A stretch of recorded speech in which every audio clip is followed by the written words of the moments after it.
10.000 manat kredit götürmək istədi, öz pulundan da oldu.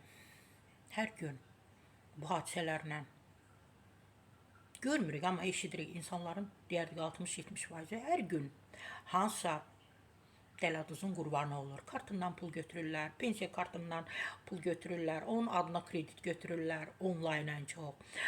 Çantasından pul oğurlayırlar dələduzlar, oğrular, cüzdanlarından pul oğurlayır, məhz oğrular, dələduzlar. Yəni fərqli dələduzların da fərqli işləmə üsulları var. Onların da özünə məxsus öz texnikaları var.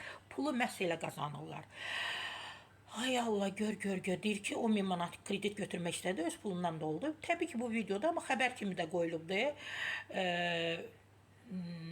Bu video ilə Ağdam sakini Loğman Şirəfov, yəqin ki, siz də rast gəlmişsiniz, Xəzər TV-yə müraciət edib. O bildirib ki, TikTok vasitəsilə tapdığı səhifələrdən birinə 10.000 manat kredit üçün müraciət edib. Səhifə sahibi də ondan kredit üçün 680 manat depozit tələb edib.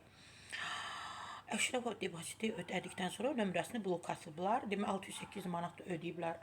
Mən də qurbanı belə TikTokda belə bir hadisənin qurbanı oldum. Müraciət etmişəm, hələ ki cavab yoxdur. 22-ci polis bölməsinə Nəsim rayonunda yerləşən. Demək səhifə satırdılar, hesab deyirlər də belə səhifə. Mən də belə istədim ki, səhifələrim çox olsun, ucuz idi. Pul ödənildikdən sonra həmən qızdı bir dənə. Gənc qızdı, həmən blokladılar bizi. İndi inşallah biz də ərzənə müraciət etmişik. Ona görə deyim TikTokda. Ümumiyyətlə sosial şəbəkələrdə ehtiyatlı olmaq lazımdır. Ən çox da TikTok sosial şəbəkəsində. Demək olar ki, dələduzların 99%-i TikTok sosial şəbəkəsində əyləşir və insanları aldatmağı o qədər gözəl bacarırlar. Deyir, üzündə şeytan tükü var. Elə bilim onların üzündə şeytan tükü var. Şikayətçinin sözlərinə görə məsələ ilə bağlı dərhal polisə müraciət edib. Lakin aylardır ki, onun ödənişi geri qaytarılmır. Allah köməyin olsun. Məndən bu qədər. Sara Səfra, məhz Bahadurdan.